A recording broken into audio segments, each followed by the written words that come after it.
Hello everyone, welcome back to our Facebook page. Today we'll be making some beautiful simple hairstyles. So tie the hairs like this on the back, make the plaits, join the hairs together on the back like this, tie them and it's ready. I hope you liked it.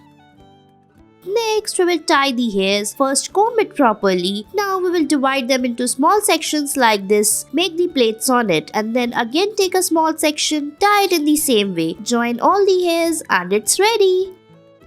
Next, we will comb the hairs properly like this. Now, we will divide them into small sections. Take the hairs and then tie it. Now, make the plaits, join them on the back together, fold it, make a bun and it's ready. Next, divide the hairs into small sections like this. Now join them together and then rotate it and fold it upward. Make the plaits on the sides, fold it and it's ready.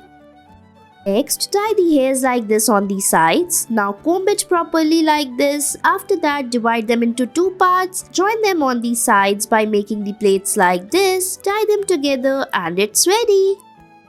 Next, divide the hairs into small parts. Make the plaits on the downside like this. Follow the same step for the other side. Join all of them together, fold it upward and fix it. Make the plaits, make a bun and it's ready. Thanks for watching.